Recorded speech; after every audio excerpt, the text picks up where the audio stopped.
क्योंकि जिस तरीके से हमारे संविधान पर आक्रमण हो रहा है और जिस तरीके से पिछले 10 साल अन्याय काल दिखाई दे रहा है समाज के हर वर्ग के लिए, उसको लेकर एक चुनाव से कोई ज्यादा फर्क नहीं पड़ा। हम चुनाव जीतेंगे। सरकारी और जो स्वतंत्र एजेंसियां कहलाती थी वैसी गुलाम एजेंसियों के द्वारा उसका किस तरह से राज्य पर इफेक्ट पड़ रहा है, राज्य की विकास की गति को बाधित किया जा रहा है, उन सब पर लोगों का बहुत बड़ा समर्थन मिलता दिखाई दे रहा था। किसानों को वही हाल है, महिला को भी वही हाल, वंचित और शोषितों का भी वही हाल है। इसलिए राहुल जी का जो नई यात्रा जो है निश्चित तौर पर आने वाले समय में एक आंदोलन में रूप लेने जा रहा है, आंदोलन होकर ही रहेगा। तभी मुझे लगता है कि इस देश में जो तानाशाही सरकार है तभी यहाँ से गति। और पूरे समर्थन के साथ एक नया चीफ मिनिस्टर नियुक्त किया जिसका कल ओथ हुआ, और हम आपको भरोसा, आपके जरिए झारखंड की जनता को भरोसा देंगे, 1 साल इस चुनी हुई सरकार का अपना है और ये पूरा अपना काम करेगी और लोगों के बेहतरी के लिए काम करेगी। बीच में क्या हुआ? बीजेपी भोखलाई गई, परेशानी में आ गई, क्योंकि वो देख रहे थे कि 28 पार्टी अगर एक होकर लड़ेंगे, इंडिया गठबंधन मजबूत होगा और बीजेपी जरूर हारने वाली है। तो पहले महाराष्ट्र में एनसीपी को तोड़वाया, बाद में बिहार में नीतीश कुमार जी को फिर से पलटी करने को कहा, और आपने देखा है झारखंड में जिस तरीके से उत्पीड़न और प्रतिशोध की राजनीति को छाते हुए ईडी, सीबीआई, इनकम टैक्स का दुरुपयोग हुआ है। और लोग बड़ी उत्साह में है कि अब मुझे यहाँ के जो ओबीसी समाज है, जो पिछड़े समाज है, उन्हें लगा कि मेरी कोई रहनुमाई करने वाला नेता, कोई पार्टी मेरे सामने आई है। और सारी बातें आपने सुना है। ये 2 बातें जो मेरे ध्यान में था कि उन्होंने बड़ी जोर देके कहा है, मैं इसके लिए शुक्रिया करता हूँ अपने नेता का और आप सबको धन्यवाद। शुक्रिया पासवान जी। 13 जिलों से जाएंगे और करीब 8 दिन हम झारखंड में रहेंगे। 2 चरणों में होगा। पहले चरण में 11 जिले कवर होगा और दूसरे चरण में 2 जिले हम कवर करेंगे। तो कुल मिलाकर 8 दिन रहेंगे, 13 जिला कवर होगा भारत जोड़ो न्याय यात्रा से। आज सुबह भी राहुल जी ने कहा है कि भारत जोड़ो न्याय यात्रा 5 न्याय को लेकर इसका विचार किया गया था और इसी के बारे में बार बार राहुल जी कह रहे हैं। पिछले 10 साल का जो अन्याय काल है उससे हमें हटना है। प्रधानमंत्री अमृतकाल की सुनहरी सपने दिखा रहे हैं देश के जनता को, पर हकीकत है 10 साल के अन्याय। और राहुल जी ने कहा है 5 न्याय, नारी न्याय, युवा न्याय, श्रमिक न्याय, किसान न्याय और हिस्सेदारी न्याय। और उसके बारे में जहाँ कभी उनको मौका मिलता है वो बोलते रहते हैं। तो भारत जोड़ो न्याय यात्रा करीब 20 मार्च तक हम मुंबई पहुंचेंगे। ये चुनावी यात्रा नहीं है, हालांकि चुनाव आने वाले हैं। ये चुनावी यात्रा नहीं है, ये सीट बीट का कोई यात्रा नहीं है, ये वैचारिक यात्रा है। ये विचारधारा पर बीजेपी और आरएसएस के विचारधारा को मुकाबला भारत जोड़ो यात्रा के समय हमने किया था और उसको आगे लेते चलते हुए यहाँ भारत जोड़ो न्याय यात्रा निकाला गया है। ये वैचारिक यात्रा है क्योंकि विचारधारा के खिलाफ हम लड़ रहे हैं। एक तरफ एक विचारधारा जो एक रूपता में विश्वास रखती है और दूसरी तरफ हमारी विचारधारा जो अनेकता में एकता में विश्वास रखती है। एक तरफ विभाजनकारी विचारधारा और दूसरी तरफ की राहुल जी जोड़ने सद्भावना की विचारधारा, भाईचारा की विचारधारा। तो हमें पूरा उम्मीद है। मणिपुर से हमने शुरुआत की थी 14 जनवरी को। मणिपुर, नागालैंड, अरुणाचल प्रदेश, असम, मेघालय, पश्चिम बंगाल, बिहार, सभी जगह समाज के हर वर्ग, महिला, युवा, बच्चे, बुजुर्ग, समाज के हर वर्ग सड़क पर आए हैं, छतों पर खड़े हुए हैं, बैल्कनी में खड़े हुए हैं और सभी ने भारत जोड़ो न्याय यात्रा का और खास तौर से राहुल जी का भरपूर और उत्साहजनक स्वागत किया है। मैं अभी पीसीसी अध्यक्ष से गुजारिश करूंगा कि आज सुबह के कार्यक्रम जो हुआ है और आज दोपहर को जो महत्वपूर्ण कार्यक्रम है उसके बारे में आपको जानकारी दें। नमस्कार साथियों, आप सब भारत न्याय यात्रा को लेकर के आदरणीय राहुल गांधी जी निकले हैं। उस निमित्त रोज हम लोग जो प्रेस के साथी हैं उनसे मुलाकात करते हैं और आदरणीय जयराम रमेश जी सबको संबोधित करते हैं। हमारे साथ हमारे प्रभारी आदरणीय गुलाम अहमद मीर साहब भी हैं, हमारे सीएलपी लीडर आलमगीर आलम साहब हैं, प्रदीप यादव जी हैं, सुरेश पासवान जी जो पूर्व मंत्री थे। सब लोग हम लोग एक बात को लेकर के आगे बढ़े हैं कि जो गांव-गांव तक सारी बातें पहुंचनी चाहिए और आदरणीय राहुल गांधी जी की आज शुरुआत जो हुई सरकंडा से शुरुआत हुई यात्रा की, वहां एक बड़ी जनसभा भी हुई। उसके बाद हम लोग सकरी में स्वागत हुआ और वहां भी बहुत भारी संख्या में लोग थे। जो इससे पहले मेरा भी बहुत लंबा एक राजनीतिक अनुभव है, इससे पहले मैंने ऐसी भीड़ कभी भी नहीं देखी थी। स्वस्फूर्त भीड़ थी। कोठिया में गए, कोठिया में का संबोधन जी का उन्होंने बातें कही है, उससे यहाँ के लोग पूरी तरह सरोकार रखते हैं। ये दिखाई दिया उनके जब वो कह रहे थे तो जो एक रिस्पॉन्स होता है लोगों का वो साफ दिखाई दे रहा था।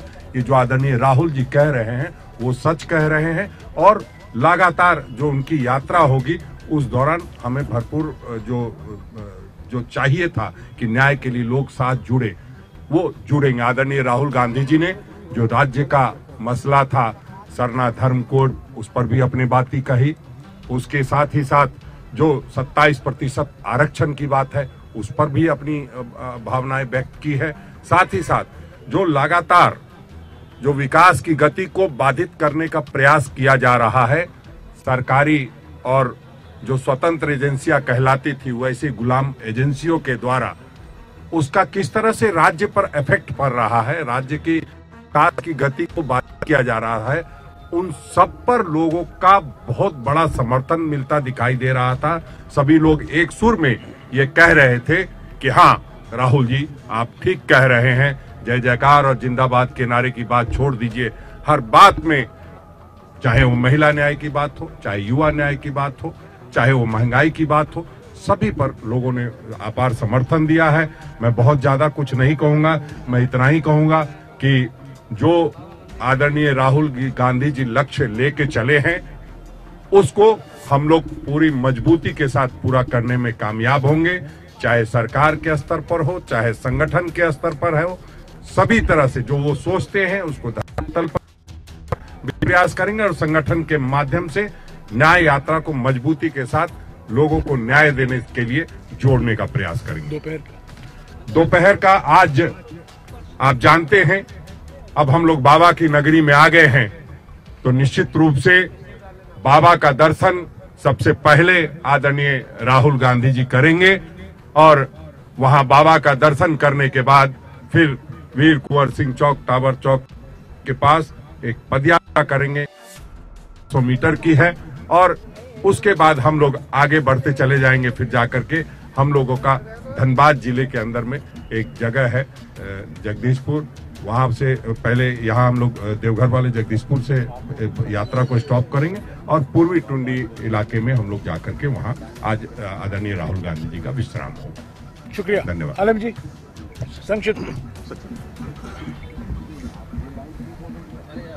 मित्रों, अभी हमारे पहले जयराम रमेश जी हमारे अध्यक्ष जी संबोधन कर चुके हैं, रिसीव कर चुके हैं। कल 2 तारीख 4:30 बजे झारखंड की धरती पर राहुल जी का आगमन हुआ। पाकुड़ जिला के पाकुड़ विधानसभा नसीपुर में उनका स्वागत भी हुआ और उन्होंने मन से अपनी बातों को रखने की काम किया है। उन्होंने मन की जो बात उन्होंने रखा और मैं जो समझता हूं कि ये भारत जोड़ो न्याय यात्रा जो है एक अभियान और आंदोलन के रूप ले चुका है।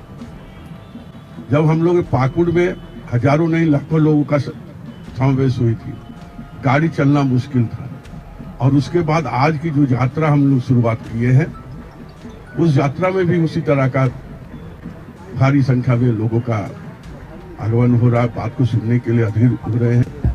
और मैं समझता हूं कि आज नौजवान जो सोच रहे हैं कि हमने बड़े बड़े डिग्रियां हासिल की है, लेकिन आज हमें सड़क पर मिलने को मजबूर होता है।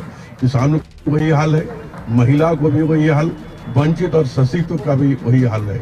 इसलिए राहुल जी का जो नई यात्रा जो है, निश्चित तौर पर आने वाले समय में एक आंदोलन में रूप लेने जा रहा है, आंदोलन होकर ही रहेगा। तभी मुझे लगता है कि इस देश में जो तानाशाही सरकार है, तभी यहाँ से गति छूटेगी। धन्यवाद। शुक्रिया आलम जी। मीर साहब, थैंक यू। साथियों ने आपको काफी डिटेल दे दी। मैं तो झारखंड के संबंध में एक बात खाली आपके सामने रखूंगा। 4 साल पहले यहाँ की जनता ने एक कोलिशन सरकार को समर्थन देकर यहाँ एक मजबूत सरकार बनाई, और जो 4 साल से प्रो पीपल स्कीम्स ला रहे हैं, इम्प्लीमेंट करा रहे हैं, लोगों को सुविधा मुहैया करा रहे हैं। ये यहाँ का आम नागरिक भी, आप ऑब्जर्वर भी हो, आप कहीं पर भी पूछें, 4 साल का काम करने का तरीका इस सरकार का बहुत ही बेहतरीन है।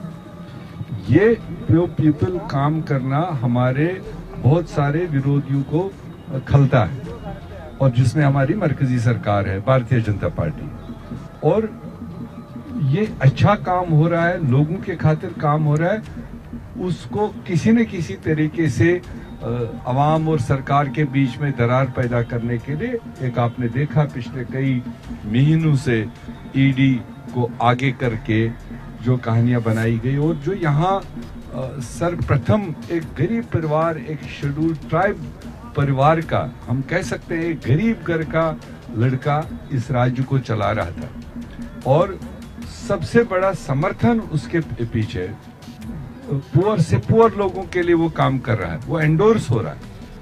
और के साथ में जो कहानियां बनाई गई और जिस तरह से सरकार को मतलब उथल पुथल करने की कोशिश की गई, और ये एक बहुत बड़ी साजिश उन्होंने सोची थी झारखंड के खिलाफ, मगर हमें फख्र है झारखंड के लोगों पर और हमारी कोलिशन पार्टनर्स पर कि उन्होंने ऐसा कुछ भी उसमें मतलब नहीं होने दिया, और पूरे समर्थन के साथ एक नया चीफ मिनिस्टर नियुक्त किया, जिसका कल ओथ हुआ। और हम आपको भरोसा, आपके जरिए झारखंड की जनता को भरोसा देंगे, 1 साल इस चुनी हुई सरकार का अपना है, और ये पूरा अपना काम करेगी और लोगों के बेहतरी के लिए काम करेगी। और हम यही चेतावनी देना चाहते हैं उन दिल्ली में बैठने वालों को कि इस तरह के हथकंडे इस्तेमाल ना करें, ये कहीं आपको बैकफायर भी हो सकते हैं। जो आप सोच के वहां से ये करते हो कि हम अच्छे आदमी को डिरेल करें, गरीब परिवार से आए हुए आदमी को रूल करने का क्या हक नहीं है? जब उसने सारी चीजें अपने वक्त पर दे दी, फिर भी एक डिस्टेबलाइजेशन का एक चक्कर चलाया गया। ये तो जनता का और हमारे कोलिशन का एक तालमेल है कि जिसमें वो कामयाब नहीं हो पाए। फिर से सरकार एस्टेब्लिश है, आने वाले कुछ दिनों में एक्सपेंशन होगा, हाउस चलेगा, और जो भी प्रोसीजर है वो आगे लिया जाएगा। Thank you. Thank you. Pradeep, संक्षिप्त में। धन्यवाद। सारी बातें आपने सुनी है, लेकिन मेरे राजनीतिक जीवन का लगभग 25 साल प्रतिनिधि रहने का मौका मुझे मिला, और मैंने जो अनुभव किया कि पहली बार किसी यात्रा में इतना समर्थन किसी नेता के पीछे अपने खड़ा हुआ मेरे जीवन में पहली बार देखा है। सारी बातें आई, केवल 2 बातें जो राहुल जी ने कही। पहली बार उस अडानी से विस्थापित की कोई दर्द सुनने वाला कोई नेता मिला तो वो राहुल जी मिले, और उन्होंने आज अडानी से विस्थापित लोगों के भी दर्द को सुना कि किस तरह अडानी ने उनकी जमीन छीनी, उनके साथ धोखा किया, बिजली देने की बात की, नौकरी देने की बात की, और उन्होंने कहा कि अगर मेरी सरकार आई तो मैं आपको न्याय दिलाऊंगा। ये बात उन्होंने कमिट किया है आज पुड़िया हट की धरती पर, गुड्डा की धरती पर, जो एक बात उन्होंने कही। और दूसरी जो हमारे अध्यक्ष जी कह रहे थे कि 27% आरक्षण का, उन्होंने एक बात बड़ी जोर दे के कहा कि जब मेरी सरकार आएगी तो मैं जाति जनगणना कराऊंगा और जिसकी जितनी भागीदारी है उतनी हिस्सेदारी दिलाने का प्रयास करूंगा। ये दो बातें लोगों को टच कर गया है और लोग बड़ी उत्साह में है कि अब मुझे यहाँ के जो ओबीसी समाज है, जो पिछड़े समाज है, उन्हें लगा कि नहीं, मेरी कोई रहनुमाई करने वाला नेता, कोई पार्टी मेरे सामने आई है और सारी बातें आपने सुना है। ये दो बातें जो मेरे ध्यान में था कि उन्होंने बड़ी जोर देके कहा है, मैं इसके लिए शुक्रिया करता हूँ अपने नेता का और आप सबको धन्यवाद। शुक्रिया। पासवान जी। मैं सुरेश पासवान, एक्स मिनिस्टर झारखंड, हमारे राष्ट्रीय परिषद यादव पर बावा नगरी में राहुल कुमार पहुंचे हुए हैं। आज हम लोग इनका यात्रा के लिए राष्ट्रीय जनता दल के सभी कार्यकर्ता, नेता, सारे लोग आज न्याय यात्रा में शामिल हुए हैं। आज हमारे राष्ट्रीय नेता पहुंचे हुए हैं देवघर। हम लोग चाहेंगे कि गरीबों के लिए लड़ाई जो लड़ रहे थे, आज हेमंत सोरेन सरकार, आज उनको बीजेपी सरकार परास्त करने के लिए क्या ने कदम उठाया। गरीबों का कोई गुजारा नहीं है, यहाँ किसानों का गुजारा नहीं है, नौजवानों का गुजारा नहीं है, रोजी रोटी नहीं है, लेकिन यहाँ सरकार चलाने के लिए, यहाँ महागठबंधन सरकार चलाने के लिए एक मजबूत यहाँ सरकार चुना गया था। उसको भी जो है यहाँ के लोग, बीजेपी सरकार के लोग जो है उसको नष्ट नाबूद करने के लिए चाह रहा। लेकिन आज हमारे बीच राहुल गांधी यहाँ पहुंचे हुए हैं। अब हम लोगों को निश्चित तौर पर न्याय मिलेगा और हम लोग न्याय के लिए कोई भी संघर्ष करने के लिए तैयार रहेंगे। सारे लोग, युवा से लेके सारे नौजवान से लेके हम लोग संघर्ष करने के लिए तैयार हैं। धन्यवाद। जय हिंद, जय भारत, जय झारखंड। शुक्रिया। अच्छा, एक एक करके सवाल पूछिएगा अगर सवाल पूछना है तो। हाँ जी, एक मिनट, एक एक करके सभी को मौका मिलेगा। हाँ जी। न्याय यात्रा सर कितना रंग लाएगी आने वाले चुनाव के लिए? मैंने पहले ही कहा है कि हम इसको चुनावी नजरिए से नहीं देखते हैं, पर यह जरूर है कि भारत जोड़ो न्याय यात्रा से हमारे कांग्रेस संगठन में एक नई शक्ति आई है, नई ऊर्जा दिखाई दे रही है, नई एकजुटता भी आई है। तो संगठन के लिए बहुत फायदेमंद होगा। क्या ये हमारे लिए वोट लाएंगे या सीट लाएंगे, मैं नहीं कह सकता हूँ। कर्नाटक में हमारी सरकार बनी, वहाँ भारत जोड़ो यात्रा निकला था। तेलंगाना में हमारी सरकार बनी, वहाँ भारत जोड़ो यात्रा निकला था। मध्य प्रदेश में भी निकला था, पर हमारी सरकार वहाँ बन नहीं पाई। राजस्थान में भी हमारी सरकार बन नहीं पाई। तो ये चुनाव हारेंगे, चुनाव जीतेंगे, ये उतर चढ़ाव चलता रहेगा। पर भारत जोड़ो यात्रा पहले और अब भारत जोड़ो न्याय यात्रा दोनों वैचारिक यात्रा हैं, क्योंकि ये लंबा मुकाबला है। ये 2-3 साल का हमें सफलता हासिल होने वाली नहीं है।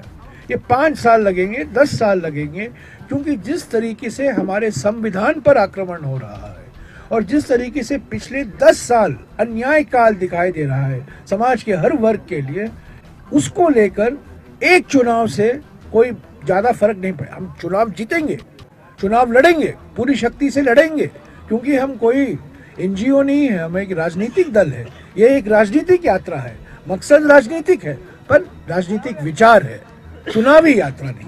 सर, ये इंडिया गठबंधन एक एक करके मैं गठबंधन के बारे में कुछ कहूँ। रमेश ने जो कहा कि दक्षिण राज्य के दक्षिण भारत राज्यों को मिलाकर नहीं, देखिए, दुनिया भर की बातें मत यहाँ उठाइए। भारत जोड़ो न्याय यात्रा और इंडिया गठबंधन के बारे में मैं सवाल जरूर जवाब दूंगा। इंडिया गठबंधन पहले 23 जून को नीतीश कुमार जी ने सभी विपक्ष पार्टियों को निमंत्रण दिया था। हमारी पहली मुलाकात 18 पार्टियों की पटना में हुई। उसके बाद हम बेंगलुरु में मिले 17 और 18 जुलाई को। तब 28 पार्टी बन गए और उस गठबंधन का नाम दिया गया था इंडिया। जुड़ेगा भारत, जीतेगा इंडिया, वो नारा भी दिया गया था। फिर 31 अगस्त और 1 सितंबर को हम मुंबई में मिले, तब भी सारे पार्टियां वहां शामिल थी। बीच में क्या हुआ, बीजेपी भोखलाई गई, परेशानी में आ गई, क्योंकि वो देख रहे थे कि 28 पार्टी अगर एक होकर लड़ेंगे, इंडिया गठबंधन मजबूत होगा और बीजेपी जरूर हारने वाली है। तो पहले महाराष्ट्र में एनसीपी को तोड़वाया, बाद में बिहार में नीतीश कुमार जी को फिर से पलटी करने को कहा, और आपने देखा है झारखंड में जिस तरीके से उत्पीड़न और प्रतिशोध की राजनीति को दर्शाते हुए ईडी, सीबीआई, इनकम टैक्स का दुरुपयोग हुआ है, ये सब साजिश है इंडिया गठबंधन को कमजोर करने के लिए। मैं कह दूं, इंडिया गठबंधन मजबूत है, सीट शेयरिंग की बातचीत चल रही है, शीघ्र ही औपचारिक तौर से एक तरफा घोषणा नहीं हो सकता। जब गठबंधन में है, हम सभी एक होकर हमें घोषणा करना है। महाराष्ट्र में अगर सीट शेयरिंग, तो महाराष्ट्र में शिवसेना, एनसीपी, अभी प्रकाश अंबेडकर भी शामिल हुए हैं, कांग्रेस पार्टी, सभी मिलकर एक स्टेटमेंट देंगे। ऐसे ही केरला में होगा, तमिलनाडु में होगा, उत्तर प्रदेश में होगा, पश्चिम बंगाल में भी होगा। हालांकि पश्चिम बंगाल के मुख्यमंत्री कर दिया है, पर आज भी हम उम्मीद रखते हैं कि जहां कहीं हमारा गठबंधन है, इंडिया ब्लॉक है, झारखंड में तो कोई मुसीबत नहीं है, हम एक है, पर खास तौर से पश्चिम बंगाल में जो सवाल उठे हैं, और आपके मन में पश्चिम बंगाल ही होगा, मैं पश्चिम बंगाल में 3.5 बैठकों में बनर्जी मौजूद थी।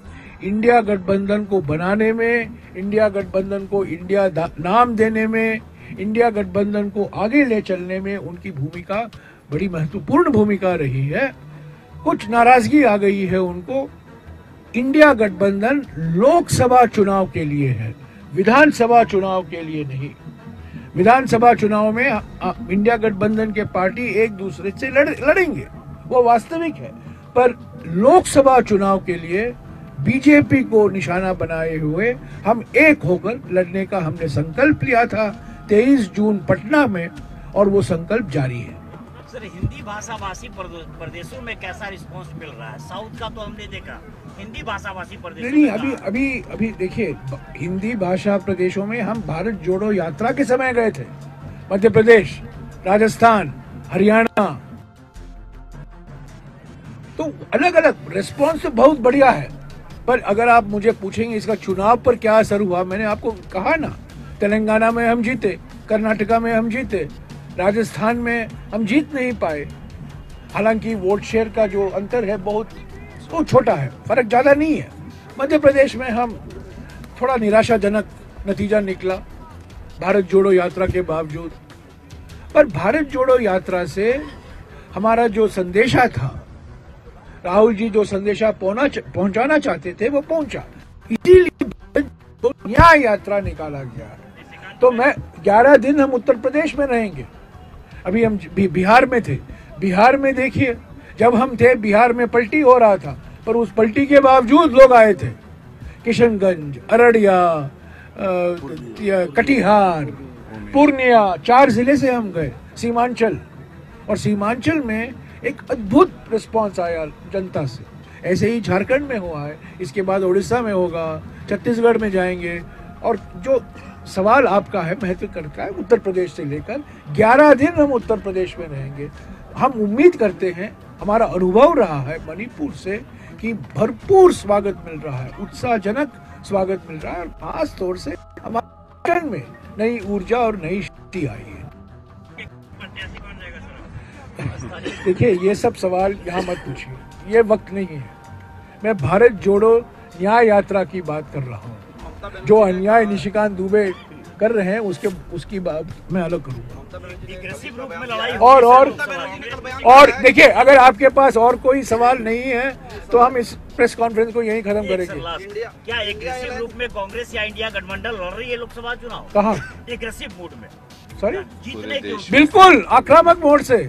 हम कोई सन्यासी संगठन नहीं है, हम एक राजनीतिक पार्टी हैं। जब हम चुनाव लड़ेंगे, हम आक्रामक ढंग से लड़ेंगे, कोई पीछे हटकर नहीं लड़ेंगे। इंडिया गठबंधन हमने ऐसे ही नहीं बनाया है, इंडिया गठबंधन सोच समझकर बनाया गया था। कई महीने लगे और मैंने आपको गिनाया 23 जून से बात चल रही है। तो कांग्रेस की नीयत पर कोई शक नहीं होनी चाहिए।